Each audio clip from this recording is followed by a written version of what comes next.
actividades del Celsius y ahora tengo el enorme placer de compartir escenario, la última vez fue hace muchos años, con David Wellington. Es curioso que la figura de David Wellington para el público español, sobre todo hace unos años, que vio cómo nos eran publicadas en España a un ritmo vertiginoso su saga de zombies primero, su saga de vampiros después y un poco hacia el final su saga de hombres lobo, se ha considerado pues un maestro del terror.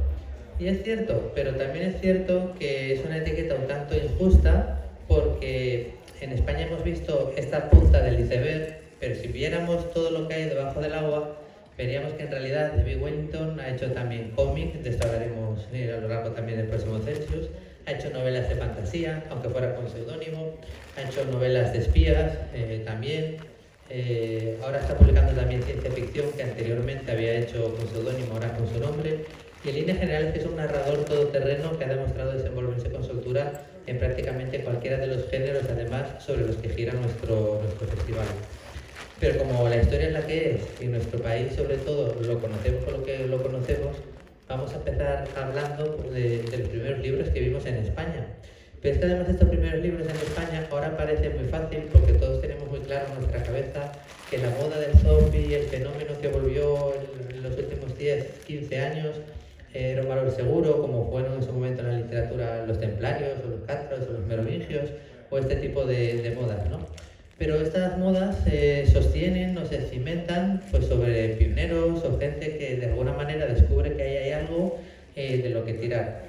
Y uno de los primeros, sobre cuyos hombros luego se asentaron tantas y tantas páginas y probablemente también sea la responsabilidad por la que tantas y tantas horas de celuloide o de televisión, fue David.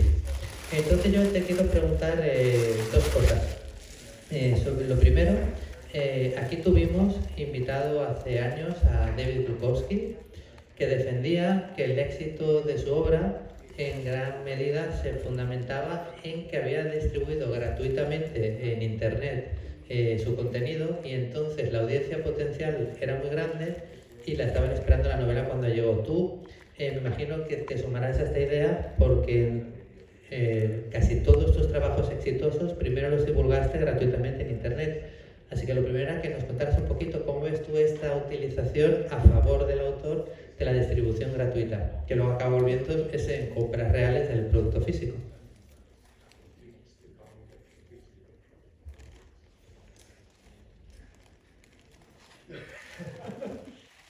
It's an interesting question. It was an experiment at the time. I think it worked. I did very well because of being free on the internet at first. Really let me grow an audience before I even had a book deal. And as a result, when I actually asked people to start paying money for the books, there were people who were willing to do so. It was a lot of work. It was very difficult. I wrote my first several books online in what I call it real time, because I would write a chapter of the book and immediately post it online before I'd written anything else. And then 2 days later I would post the next chapter of the book. And in the meantime, all the readers were commenting on that first chapter. It was very chaotic because I was getting all this new information, and so that book changed a lot as I was writing it, which is something you would never do as an author. You want to have a single vision that you're putting down on a page, and here I was responding directly to my readers who were telling me what was working and what didn't work. It was a wonderful education as a writer. I learned an enormous amount about writing in those first 5 months. It also left me exhausted and wondering why I had done this strange thing. But then I got my book deal because of it, and it was just a wonderful success. You mentioned earlier about where zombies have to come from and where this all originates, and I would have to say, I appreciate being considered some kind of trailblazer there, although for me, zombies were part of my growing up. I grew up in Pittsburgh, Pennsylvania, which is where George Romero made Dawn of the Dead, Day of the Dead, Night of the Living Dead, especially. And So for me, zombies were just part of my childhood. I grew up watching those movies as a very young child, 7, 8 years old, watching people get just torn apart and eaten by zombies. So that might have been an influence on me.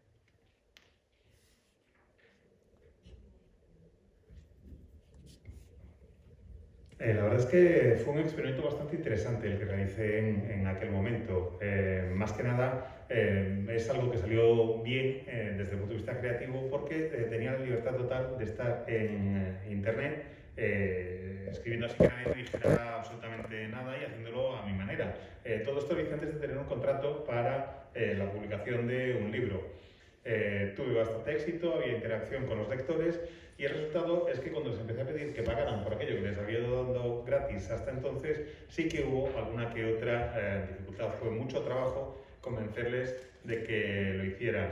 Además, mi proceso de trabajo era el siguiente. Al principio yo escribía en lo que llamaba escritura en tiempo real. Es decir, escribía un capítulo y según tenía el capítulo lo colgaba online.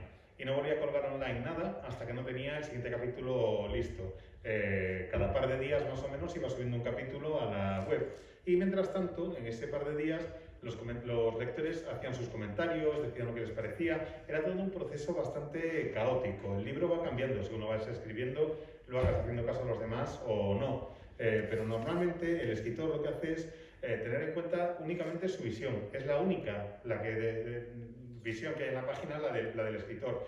Y el problema es que si vas respondiendo a los lectores, vas dejando que influyan en el producto que estás creando. Fue un proceso muy educativo, fue un proceso formativo extraordinario del que aprendí muchísimo, pero después de 5 meses haciéndolo, estaba absolutamente agotado y preguntándome por qué me había metido en un experimento tan raro. El caso es que ese experimento me llevó a tener por fin un contrato de publicación y a tener un libro que tuvo bastante éxito. Y hablabas antes en la presentación, Jorge, de los zombies y de que tienen un punto de partida el fenómeno zombie y que hay pues, gente que va viendo camino. Para mí, los zombies forman parte de mi educación, forman parte de mí desde la infancia. Yo nací y crecí en Pittsburgh, en Pensilvania, y allí es donde George Romero rodó tanto El Amanecer de los Muertos Vivientes como La Noche de los Muertos Vivientes como El Día de los Muertos Vivientes. Así que eso forma parte de mi infancia, forma parte de mi educación, y lo de ver a gente o a muertos vivientes comiéndose a otras personas, pues me parecía algo habitual y cotidiano. Sí, bueno, la gente dice que cuando una de las principales dificultades, cuando eres tu jefe y escribes para ti y entonces lo puedes subir a online cuando quieres, es precisamente la regularidad. Y es que yo creo que pocos ejemplos ha habido como tú de lo contrario, de autor disciplinado. Tú decías, los lunes, los miércoles y los viernes vais a tener entrega y además la voy a hacer y nada más esté, os la doy como esté antes de hacer otra cosa. No suele ser muy habitual este nivel de compromiso entre el escritor y más antaño, que era casi experimental, ¿no? Y ahora, me imagino que también esta disciplina ha sido algo esencial a la hora de poder producir tanto y de estar siempre ahí al pie del cañón editorialmente hablando.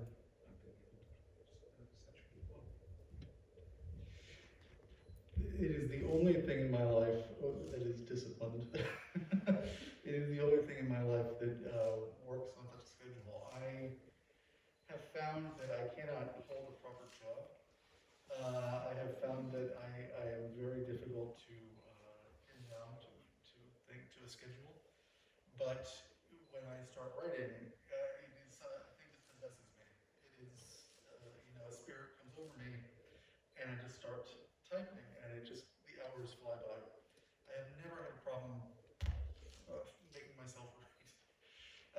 I get writer's block like anybody else, but there's always something that I can work on. Pues lo cierto es que es lo único en lo que soy disciplinado en mi vida. Me puedo tirar horas trabajando cuando estoy escribiendo, pero eso no me ocurre o no me ha ocurrido con trabajos convencionales. No se me da nada bien lo de ceñirme a una planificación o a un horario laboral concreto. En cambio, cuando me pongo a escribir hay algo que me posee. Es como si un espíritu se me metiera dentro, yo me pongo allí a teclear y me pasan las horas volando, ni me entero. Bueno, pues evidentemente los zombies formaban parte de tu educación sentimental como escritor, como persona, como espectador, pero de repente decides que vas a escribir tu obra de zombies, ¿no? Y así nace Zombie Island, que posteriormente fue Zombie Nation y luego Zombie Planet. Aquí nos llegaron una edición bastante pocas separadas entregas entre sí, por suerte, con lo cual pudimos hacer una lectura bastante rápida. Pero bueno, después, como decías, de que parte de educación eran las pelis de Romero y otras obras de zombies, cuéntanos qué trataste de aportar, si era una especie de homenaje a lo que habías leído, si quisiste también aportar alguna cosa nueva, y si en un muro tan grande, con ladrillos puestos por muchos escritores, cineastas, etcétera, como es el de los zombies, si no te daba un poco de vértigo saber que estás poniendo otro ladrillo que podía pasar desapercibido, aunque al final fuera todo lo contrario.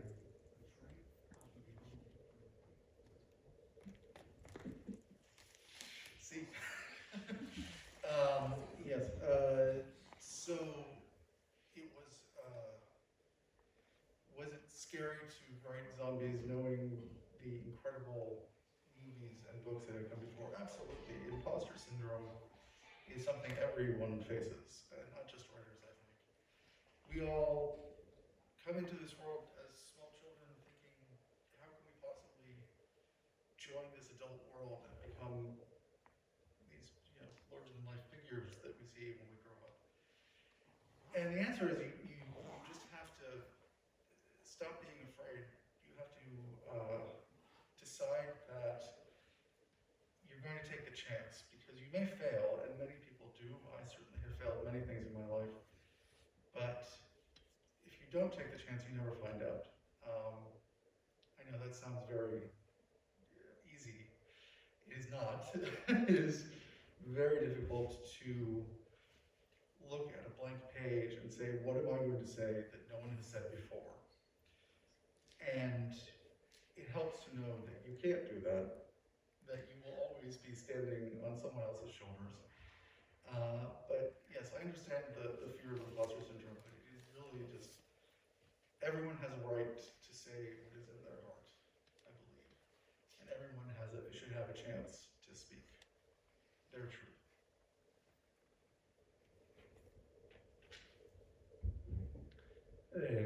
Básicamente que si estaba aterrado pensando que iba a tratar de añadir algo al género de zombies, considerando todo lo que se había hecho antes y lo bueno que era, pues sí, la verdad es que sí. El síndrome del impostor es un síndrome que tenemos todos en nuestra vida y un síndrome al que todos y todas nos tenemos que enfrentar.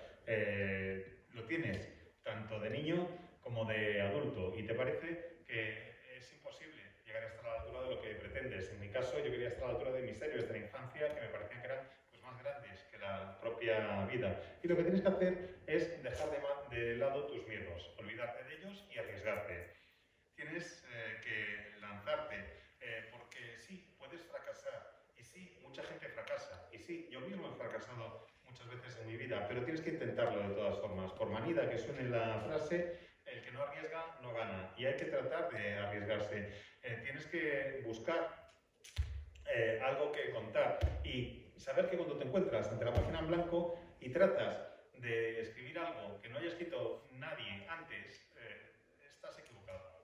Porque siempre va a haber alguien que haya escrito lo que tú querías escribir. Y tienes que ser consciente de que te estás apoyando sobre los hombros de gigantes. Y no pasa nada. Es normal tener miedo, es normal tener el síndrome del impostor. Todo el mundo lo tiene, pero lo que tienes que hacer es buscar siempre la oportunidad para contar tu propia verdad.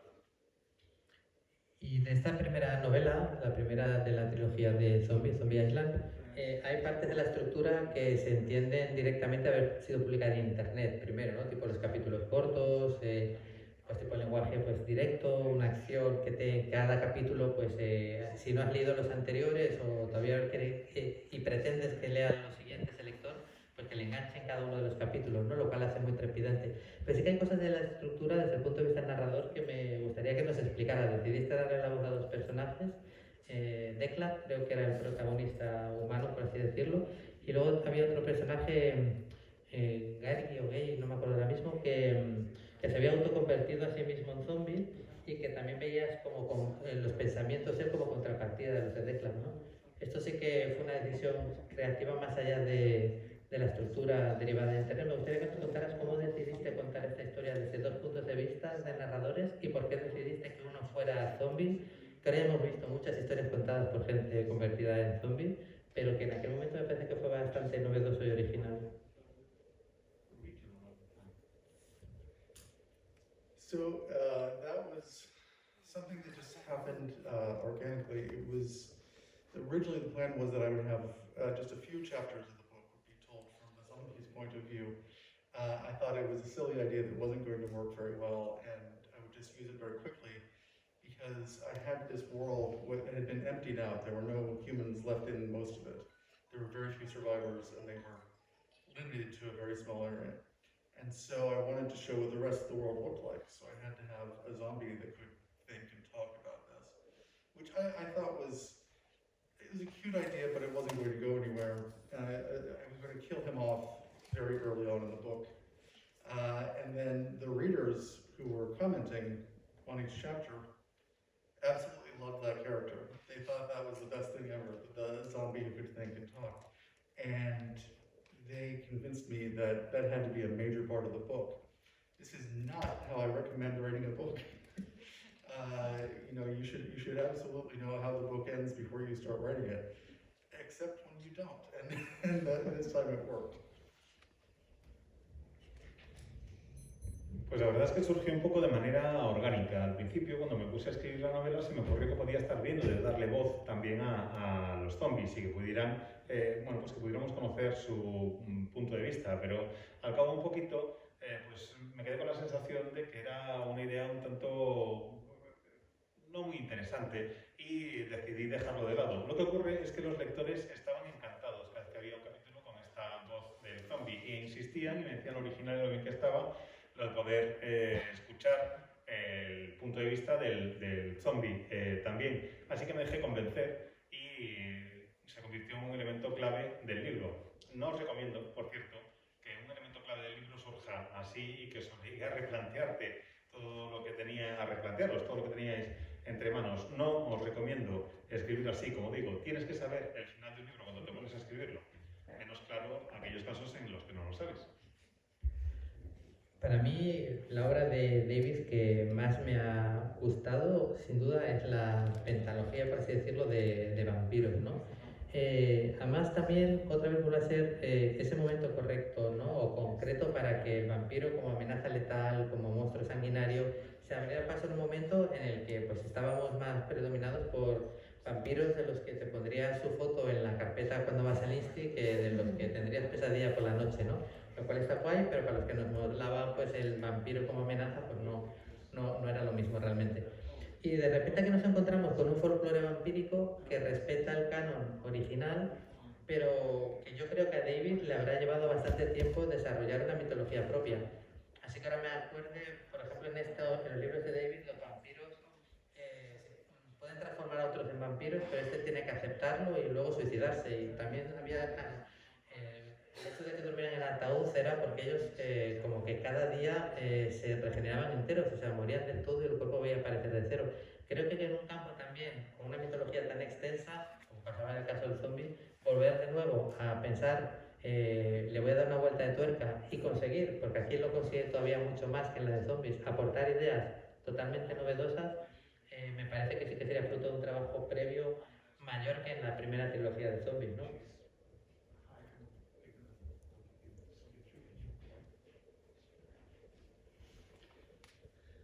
So I always want to put my own spin, my own take on whatever I write. I want to take what is known, what is canon, and add a little bit, and give it a twist. I think that's what makes a story really interesting. Is not just telling the same stories that have been told 100 times before, but telling your own new story. And that's what I've always opted to do with my books. In this case, I was very specifically responding to the vampires of the time. This was before Twilight, even. But the Anita Blake books in America were very popular. Laurel K. Hamilton was the author. And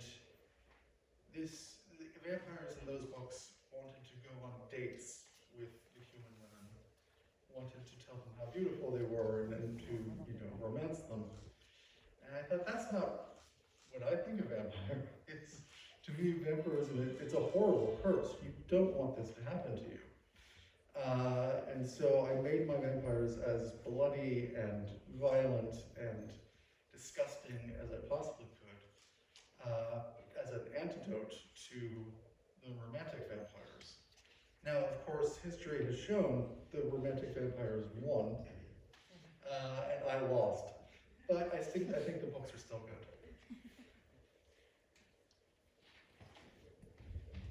La verdad es que es cierto que cuando me encuentro con una historia que tiene un canon, pues siempre me gusta darle un giro a lo que se está contando y añadir algo un poco distinto. Eso es lo que hace que sea interesante, eso es lo que permite que sea una historia pues más o menos novedosa. Y lo que yo hice en este caso fue responder a un cambio que se estaba produciendo en el canon del vampiro. Quise retomar el original y darle mi propio toque, porque los vampiros en aquel momento, y os hablo incluso de antes de Crepúsculo, se estaban convirtiendo en unos seres como muy dulces, muy románticos.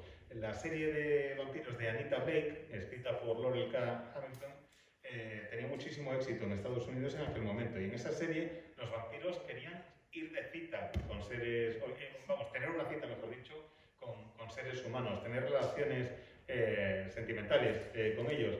Y para mí eso, no tiene nada que ver con el concepto que yo tengo del vampiro. Para mí el vampiro es un ser maldito. Que te conviertas en un vampiro es una maldición aterradora, no algo digno de una peli romántica.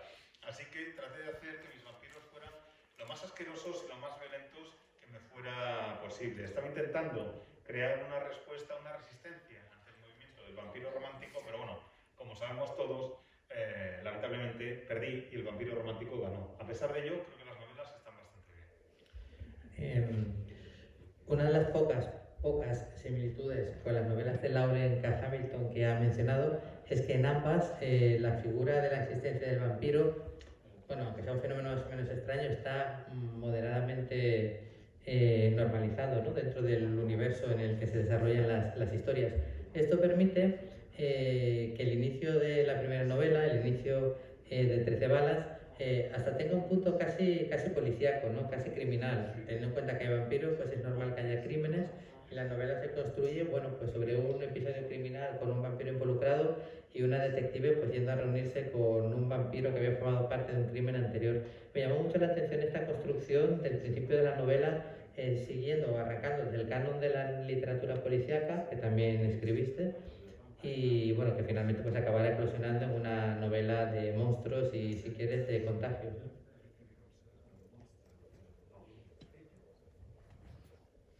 Yes,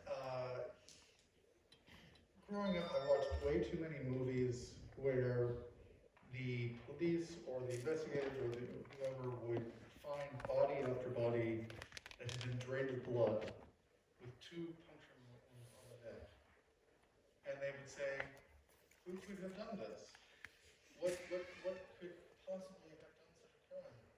And it takes an hour of the movie before they even think, oh, maybe it's a vampire. I thought, why not cut out that whole first hour and get to the good stuff? So, in my world, vampires exist. They were thought to be extinct, that all of them had been hunted down, but then it turns out there is one last vampire left, and she's making new vampires in a way that they cannot figure out. They can't figure out how to stop her. And so these new vampires appear, and the police are not baffled. they know what is going on right away. They just don't know how to fight it. And so they must turn to a very old vampire hunter who has been doing this for a long time. And that is where the story comes from.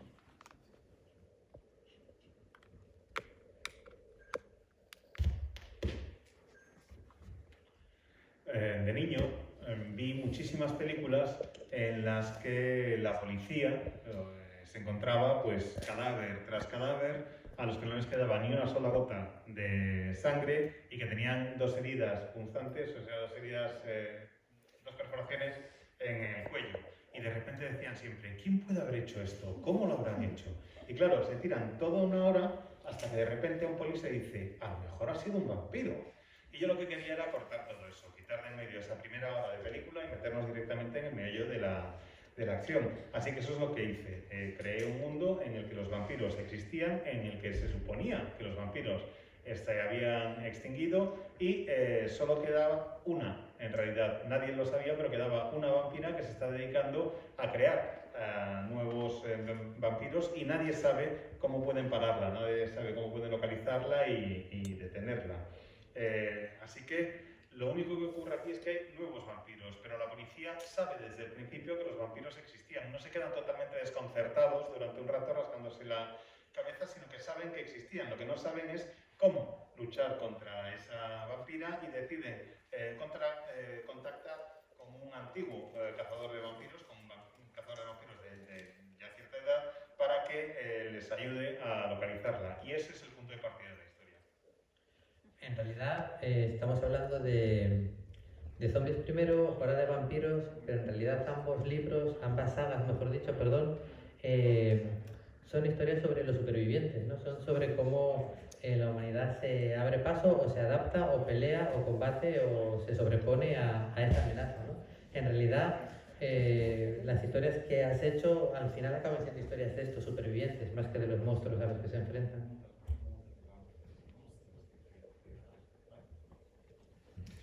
See, you have to tell the human story.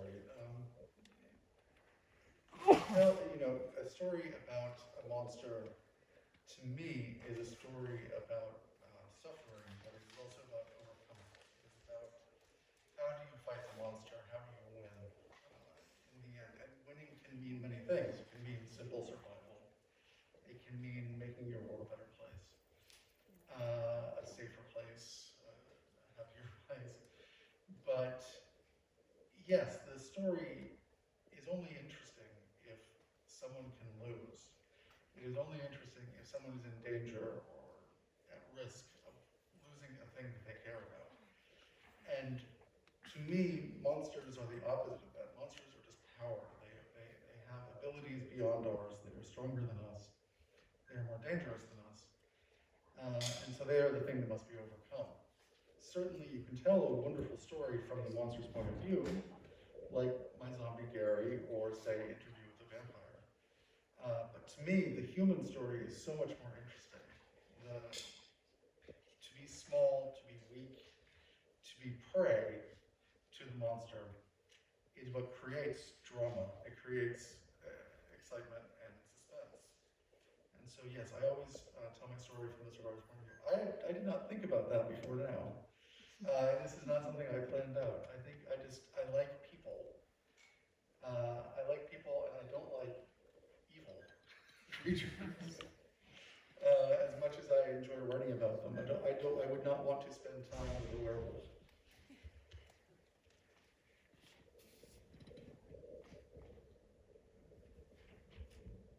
Es que claro, yo creo que lo que tienes que contar es la historia humana, en realidad. Cuando cuentas una historia sobre un monstruo, en realidad es una historia sobre el sufrimiento, sobre tratar de superar las adversidades y las dificultades, sobre cómo el ser humano intenta luchar y sobreponerse y salir adelante y ganar. Y por ganar se pueden entender un montón de cosas, desde simplemente sobrevivir hasta hacer del mundo un lugar mejor, un lugar más seguro, un lugar más feliz. Las historias en sí solo son interesantes si alguien tiene algo que perder, si alguien arriesga algo. Cuando hay el peligro de que pierdas algo, entonces te preocupas. Cuando hay el peligro de que el personaje pierda algo, entonces te preocupas por él. Y el monstruo siempre es la alegoría, la representación del poder, porque son siempre más fuertes que nosotros. Y eso hace que no sea tan interesante el poder contar una historia con ellos. No hay ese peligro de perder algo. Sí es verdad que los puedes utilizar, sí es verdad que puedes contar historias interesantes desde el punto de vista del monstruo, como quizás en el caso de Gary, mi zombie, o en entrevista con el vampiro. Pero creo que las historias que son más interesantes, las que son mejores, son las historias que son realmente humanas. El que el ser humano sea la presa es lo que genera, en realidad, la sensación de drama, la sensación de emoción, el suspense.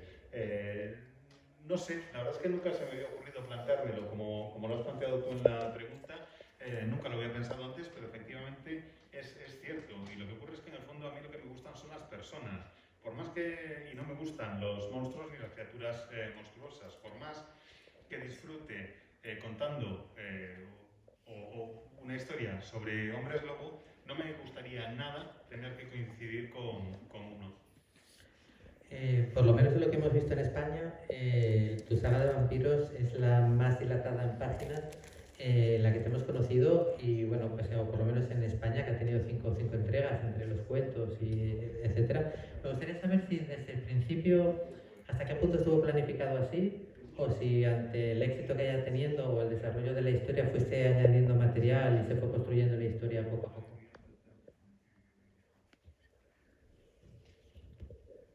The Vampire Saga is the longest because it was a story that I wanted to tell in 3 books, and it wasn't finished at the end. There was still more to tell. I think because I was thinking that the 3 books would cover all of the vampires, I didn't count on the fact that the vampire hunter, Laura Caxton, would be so interesting to me. She had more story to tell.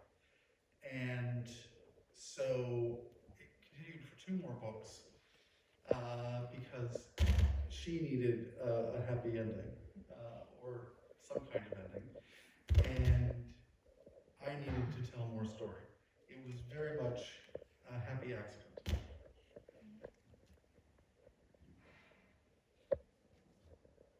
Bueno, en realidad yo había concebido esta historia como una trilogía, como una historia en 3 libros, pero lo que ocurre es que al terminar el tercero me di cuenta de que la historia no había acabado, que quedaban más cosas por contar, que con esos 3 libros no había dicho todo lo que quería decir sobre los vampiros ni sobre la caza de vampiros y que quedaban un montón de cosas que eran interesantes y que me apetecía seguir desarrollando, así que continué con la historia, la seguí haciendo crecer en la medida de lo posible y necesité 2 libros más para llegar a un final feliz, o al menos a un final. Pero todo eso surgió pues al ver la historia y casi por accidente. Y bueno, alejándonos ya de los vampiros, pasamos a los 2 libros en la que completa, por así decirlo, esta trilogía de monstruos más clásicos o que más acostumbrados estamos a transitar en este tipo de literatura, que es El hombre lobo, ¿no? Al que además hemos hecho referencia varias veces, que son Balas de Plata y Luna de Plata, donde, bueno, pues aquí los hombres lobos son unas criaturas atormentadas, son un escenario distinto, una novela que además yo creo que tiene varios mensajes incluso sociales, estas dos. Pero antes nos dijiste que en las novelas de vampiros las pensaste como una trilogía y finalmente se extendió. En la publicidad que nos llegó de Balas de Plata, por lo menos en España, se vendía como la nueva trilogía y finalmente acabaron siendo 2 libros. Me gustaría saber si eso fue una cosa de la publicidad aquí, algún error de traducción, o si realmente estaba pensada como 3 y finalmente decidiste que la historia ya estaba mejor contada en 2. It was supposed to be 1 book. No, I never intended to write a sequel. It was 1 book. This was a mistake somewhere along the line. I don't know. I think most books come out as trilogies now, and so it was just assumed this would be a trilogy. I just thought it was 1 story. It ends very kind of ambiguously, and I didn't know where it would go next. So when they asked me to write a second one, I had to think about it for a long time, but then I realized that it did deserve a second book, that the characters deserved more. It is unlike all my other books because Silverbolts is a love story, and this is not something I write very often. It is still violent and horrible, and the werewolves are very unhappy in their curse, but they find in each other this little bit of happiness, and that keeps them alive through their curse. And they go to extraordinary lengths to keep other people safe. They go into the Arctic North, into the far cold regions of the North in Canada, just to get away from other humans who they might hurt. And the second book takes them beyond the Arctic Circle into territory that should be just unlivable for normal humans. And of course, the human race won't let them go. It chases them even there. And I thought it would be nice to see the two of them get a resolution to their story. And in this case, not a happy ending, but one I think that they earn and they deserve.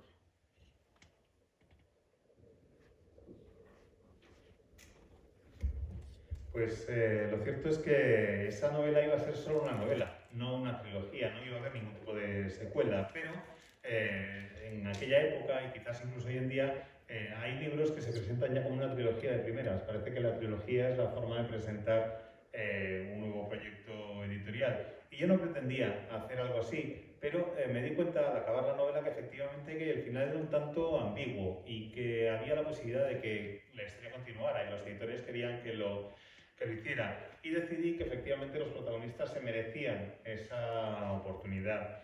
Se merecían el que contara su historia en un segundo libro.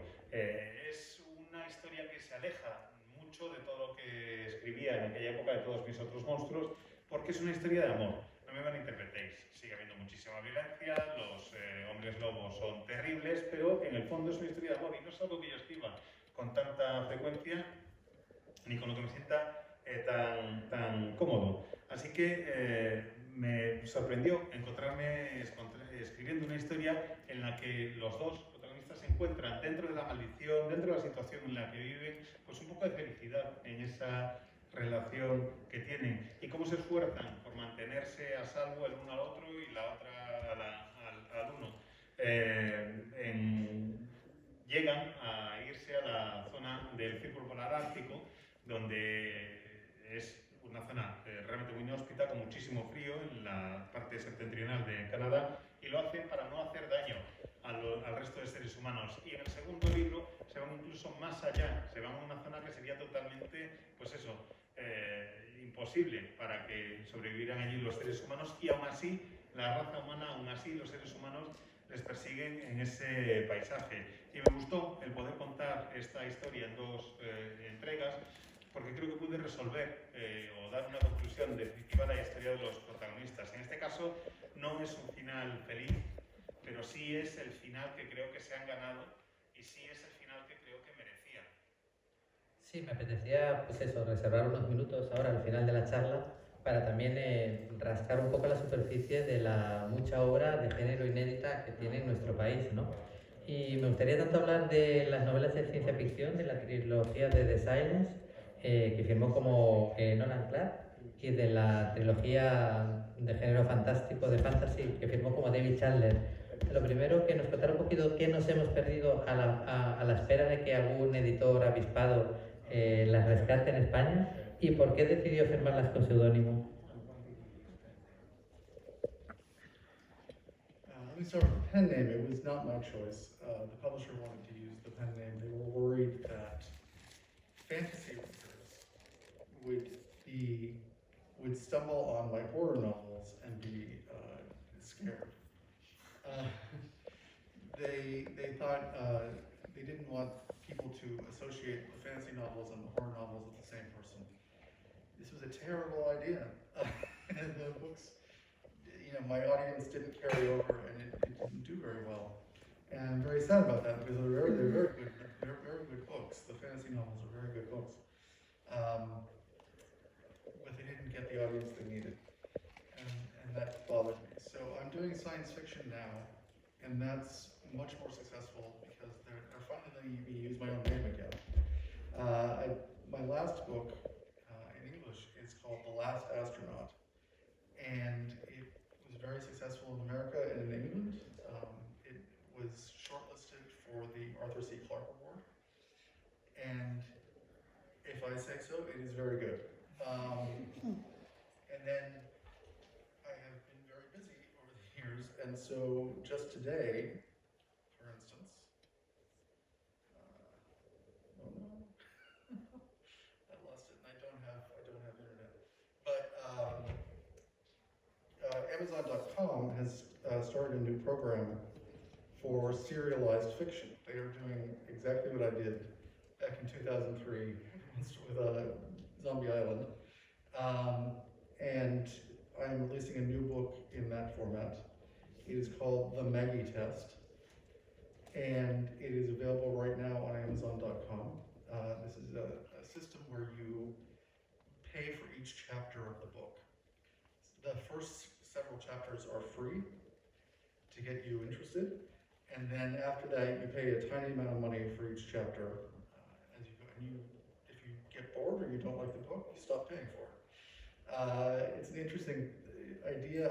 I have yet to see if it's going to work or not, but it should be fun to find out. The Maggie Test, this new book, is very good. Again, I say that about all my books. All my books are very good. This one is about a woman who works for a tech billionaire. Think just Jeff Bezos or Elon Musk. And this tech billionaire thinks that we are living in a computer simulation, that the world around us is completely generated by computers and that we don't have a real existence. And so he believes he has found proof of this. And so he turns to Maggie, the Maggie of the Maggie Test, who is his bullshit detector. Her job is to listen to his crazy ideas and decide if they're worth following up on or not.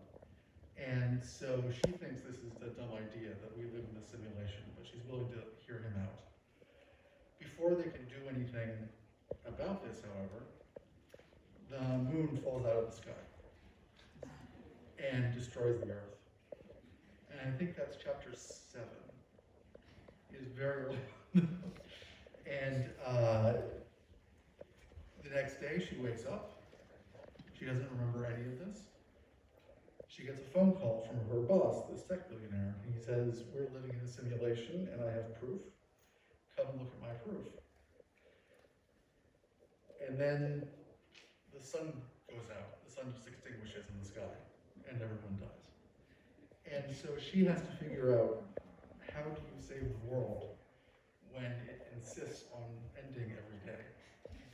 It's a story like Groundhog Day. It is one of these time loop stories, but this one has a real explanation for why this is happening. And I think people will really enjoy it. It's on Amazon right now. If you look up my name, it should come up, David Wellington, or The Maggie Test, M-A-G-G-I-E. And that's just out today. This literally launched today. I got the email this morning. I didn't even expect that to happen today, so that was very exciting.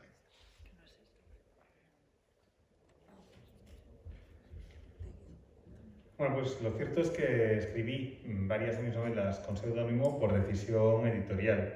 Los editores, cuando me compraron los libros de fantasía, tenían miedo de que si los lectores de fantasía veían mis novelas de terror, pues no quisieran ni acercarse a ellas. Creían que iba a ser, bueno, que si se encontraban con mis novelas de terror iba a ser contraproducente. Así que me dijeron que tenía que firmar con seudónimo, porque no querían que se asociara mi obra con mi nombre.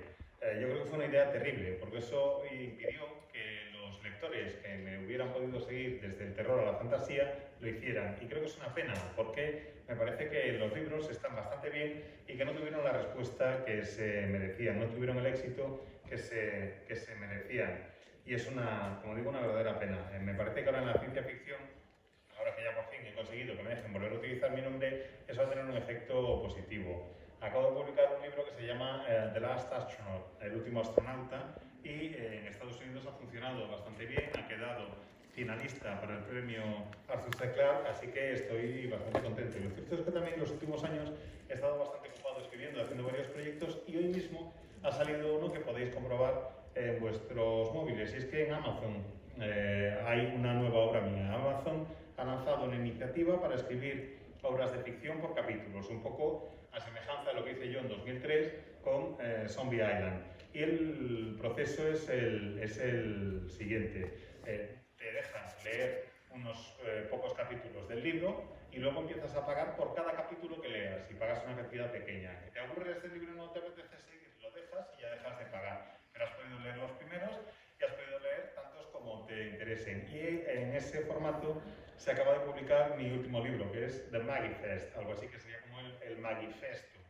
Y es un libro, como digo, que en principio es gratis, que puedes dejar si te aburres, y creo que es una idea bastante interesante, pero claro, es una idea mía, es un libro mío, ¿qué voy a decir? Se trata de un mundo en el que hay un multimillonario que trabaja en empresas tecnológicas, pensad en alguien del perfil quizás de Jeff Bezos o de Elon Musk, y que considera The Maggie Test, perdón, la prueba de Maggie, que la mascarilla,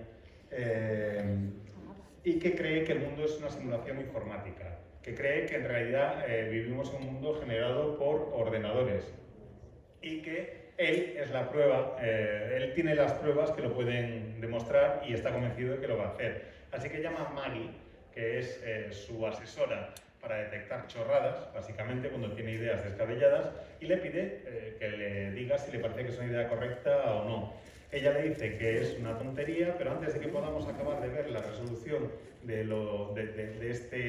esta pregunta, resulta que la luna se desploma del firmamento y cae sobre la Tierra y mata a todos los que viven en ella. Y yo creo que esto ocurre como poco más o menos en el capítulo 7. Al día siguiente, porque hay un día siguiente, Maggie se despierta y no recuerda nada de lo sucedido y recibe una llamada de este multimillonario, que es su jefe, que le dice: creo que vivimos en una simulación informática y tengo las pruebas de ello. Y cuando ella vuelve a ir a hablar con él, resulta que es el Sol el que estalla y se carga a toda la población de la Tierra. Así que lo que ocurre en el libro es que tiene que tratar de salvar el planeta cada día y evitar su destrucción. Sería un poco como la película de Atrapado en el Tiempo, la del Día de la Marmota, solo que en este caso sí que hay una explicación del por qué se van repitiendo los acontecimientos cada día. Como digo, el título es The Maggie Test, la prueba o el test de Maggie, y hoy me han enviado el correo electrónico diciéndome pues, que se acaba de colgar en Amazon.com. Podéis acceder a él si os apetece, a este libro. No sabía nada y me he enterado hoy mismo aquí de que iban a lanzarlo, de que ya se ha lanzado, de hecho, y estoy muy emocionado al respecto. Pues ya veis que siempre en el Celsius al filo de la noticia y descubriendo nuevas novedades. Es increíble, señores. Pues la verdad que pocas ideas mejores o más felices nos hacían que poder contar en nuestro 10º aniversario con David Wellington, un autor que cuando empezamos a hacer el festival ya teníamos en nuestra lista de imprescindibles y que nos llevaba un montón de años ofreciendo un montón de libros, y estábamos seguros, igual que lo seguimos estando ahora, de que al final los libros encuentran su público y que pronto algunos de estos títulos que están inéditos y de los que nos ha hablado pues estarán disponibles en España, ¿no? Y nosotros estamos encantados de que siga con ese vigor haciendo esas obras como él dice, y nosotros también tan buenas y que tanto nos han entretenido. A lo largo de los años la literatura de terror y la literatura de evasión ha sido pues, fundamental para muchas personas, algo que nosotros defendemos siempre, y que estos últimos años ha sido pues, todavía más notorio en este año y medio extraño que llevamos viviendo. Pero que está claro también es que la ventaja que tiene es que nosotros cerramos el libro, apagamos la televisión o quitamos el serial televisivo y estos males desaparecen, nos aparcan durante un rato, pero lamentablemente hay otros muchos que no, y nosotros preferimos abrazarnos a esto, y alguno de los que nos ha dado mejores ejemplos de esto que acabo de decir, de esta evasión, de este entretenimiento, y por qué no a veces este acojone, ha sido David Wellington, y nosotros se lo vamos a agradecer como siempre con un fuerte aplauso, recordando que era primera arriba. Muchas gracias.